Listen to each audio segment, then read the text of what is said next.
அனைவருக்கும் வணக்கம். இன்றைக்கி வாழ்க்கை முழுவதும் ராஜயோகம் அப்படிங்கிற தலைப்பில் இன்றைக்கி ஒரு ஜாதகத்தை பார்க்க போகிறோம். சில ஜாதகங்கள் பார்த்தீங்கன்னா பிறந்ததுலேருந்து தொடர்ந்து வளர்ச்சி மட்டுமே அடைஞ்சிக்கிட்டு இருப்பாங்க. பெரிய பின்னடைவோ தோல்வியோ இருக்காது. அவங்க வாழ்க்கையை எடுத்து பார்த்திங்கன்னா பெரிய சக்ஸஸாகவே போயிட்டு இருப்பாங்க. நல்ல வளர்ச்சி மட்டுமே இருக்கும். நிறைய தோல்வியோ பின்னடையோ எதுவுமே அவங்களுக்கு தடையோ எதுவுமே இருக்காது.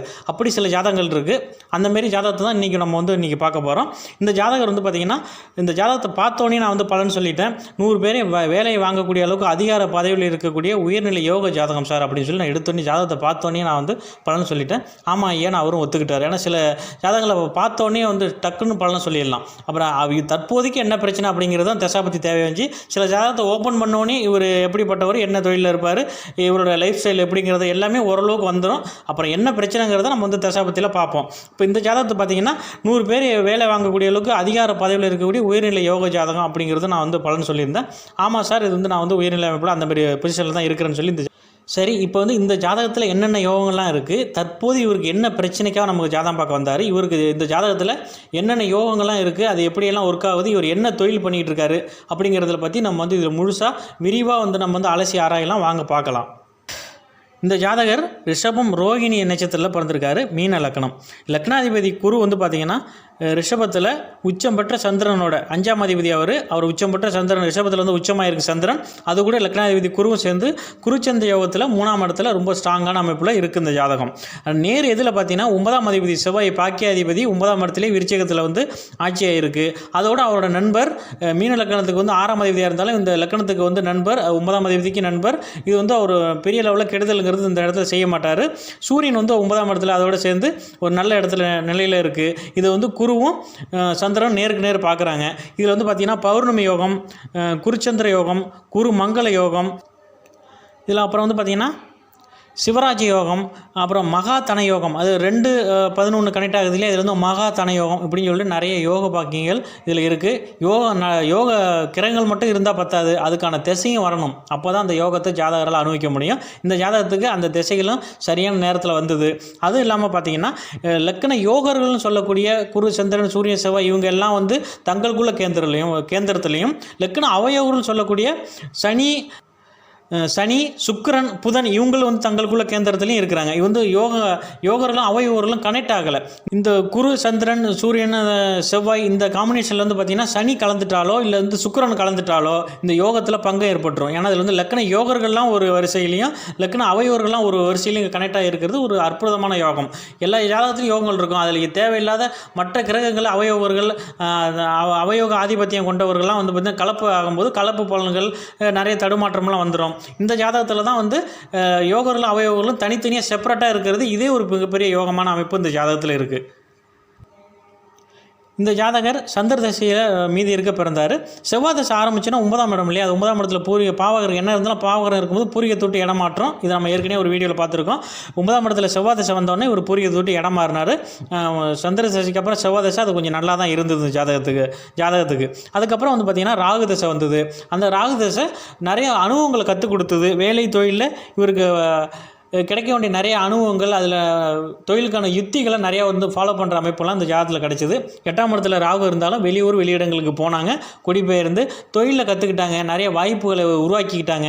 அதில் தான் இவர் பயணித்தார். ஏன்னு கேட்டிங்கன்னா 8ஆம் இடத்துல இருக்கிற ராகு பாவத்துவமாடல அவர் சுக்கிரனோட வீட்டில் தான் இருக்கிறாரு. மிச்சம் எந்த பாவகிரக தொடர்பும் இல்லாததுனால அவர் இடம் மாதிரி தனக்குன்னு என்ன தொழில் பண்ண போகிறாரோ அதில் அவர் தொழிலை கற்றுக்கிற ஒரு வாய்ப்பை தான் இந்த ஜாதகத்துக்கு கொடுத்தது இந்த ராகு.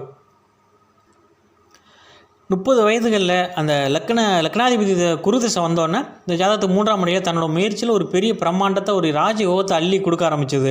அதுக்கப்புறம் இவர் சொந்தமாக ஒரு கம்பெனியை வச்சு அதில் ஒரு பெரிய உயர்நிலைக்கு போய் இப்போ ஒரு 150 பேர் வேலை செஞ்சுக்கிட்டு இருக்காங்க. இவருக்கு அதுக்கு ஒரு முதலாளியாக இருக்கிறாரு. நிறைய பேருக்கு சம்பளம் போகிற ஒரு வாய்ப்பு கிடைக்குது.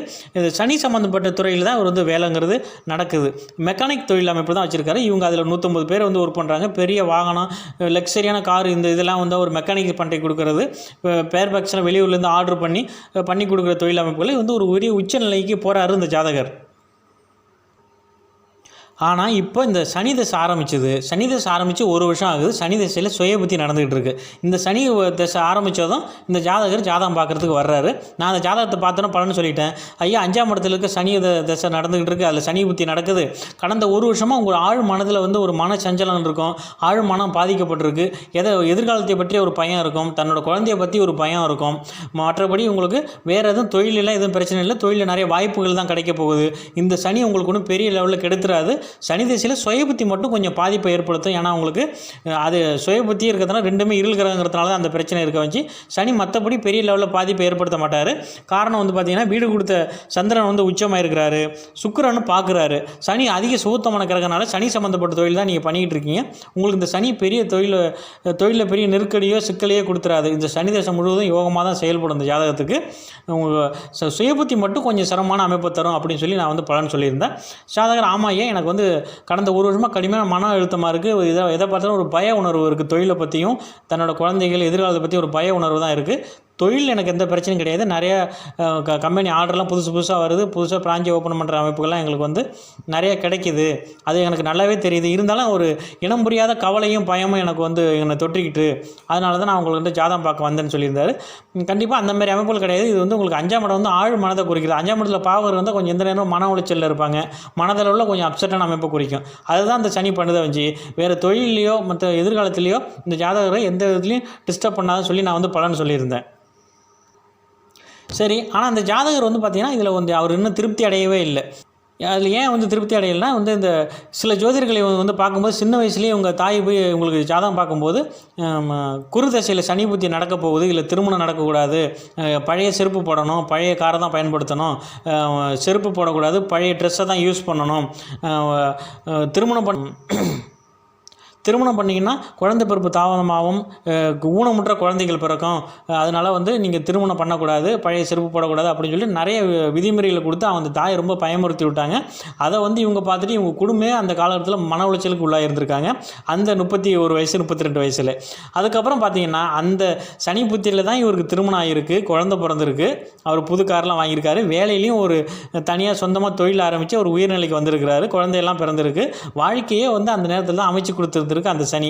நானும் அதை சொல்லிட்டேன், சார் உங்களுக்கு குருதசையில் சனி புத்தி எப்படி இருந்ததோ அதில் தான் வாழ்க்கை செட்டில் ஆகிருக்கும் அப்படின்னு சொன்னால், ஆமாம் சார், ஆனால் அந்த ஜோதிடர் பயமுறுத்தி விட்டுருந்தாரு, ஆனால் எனக்கு அதில் தான் வாழ்க்கையே ஒரு அங்கீகாரமே கிடைச்சிது அப்படின்னு சொல்லியிருந்தார்.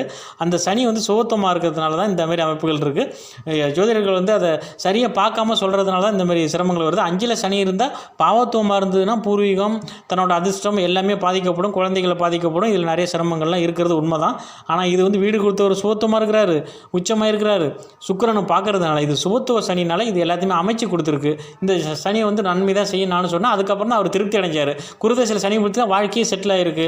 இப்போ இந்த சனி தசை தான் வருதுங்கிறதுனால தான் அவர் கொஞ்சம் சாட்டிஸ்ஃபேக்ஷன் அதுக்கப்புறம் தான் வந்தது. இது அப்படியே நன்மையே நடக்குமானா அப்படி கிடையாது. இந்த 2ஆம் இடத்துல கேது புத்தி வரும்போது குடும்பத்தில் கொஞ்சம் கருத்து வேறுபாடு வரும், தன்னோட தாய்க்கு அங்கே கொஞ்சம் ப்ராப்ளம் அதிகமாகும். ஏன்னு பார்த்தீங்கன்னா கடகத்தில் சனி இருக்கு இல்லையா, அது தாய் ஸ்தான வீடு. அது இல்லாமல் கேது பார்த்திங்கன்னா தாயை குறிக்கிற அமைப்பு, தாயோட உறவை குறிக்கிறது. அந்த சனி திசையில் கேது புத்தியில் அந்த ஒரு கர்ம அமைப்புலாம் அந்த நேரத்தில் வரும். மற்றபடி வேறு எந்த புத்தியிலும் ஒன்றும் பெரிய லெவலில் பாதிக்காது. இந்த சனி திசை யோகமான திசை தான். அதுக்கப்புறம் ஒரு புதன் திசையும் 10ஆம் இடத்துல தான் இருக்குது, சந்திர அதியோகத்தில் இருக்குது, குருவோட வீட்டில் இருக்குது. அதுக்கப்புறம் ஒரு புதன் திசையும் இந்த ஜாதகத்துக்கு யோகத்தை தான் செய்யும். அடுத்தடுத்து தொடர்ந்து வர எல்லா கிரகமும் யோகத்தை செய்கிறதுனால அடுத்த ஒரு 30-40 வருஷத்துக்கு ஒரு தொடர்ந்து ராஜயோகத்தை மட்டுமே அனுபவிக்க போகிறாரு. பெரிய பின்னடையோ நெருக்கடியோ இருக்காது. இயல்பாக இது ஒரு யோக ஜாதகம் அப்படின்னு சொல்லி நான் சொல்லியிருந்தேன். ஜாதகத்தை இப்படி தான் பிரித்து பார்க்கணுமே, 5ல் பாவர் இருக்குது, வாழ்க்கையை போயிட்டு அப்படின்னு சொல்கிறது சரியாக இருக்காது. இந்தமாரி ஜாதகமெல்லாம் வாழ்க்கையில் கஷ்டமாக பெரிய லெவலில் பட மாட்டாங்க, தொடர்ந்து வளர்ச்சி மட்டுமே இருக்கும். அதுக்கு இந்த ஜாதகம் ஒரு சிறந்த உதாரணம்னு நான் சொல்லி மீண்டும் ஒரு நல்ல தலைப்பில் நான் உங்களை சந்திக்கிறேன். நன்றி, வணக்கம்.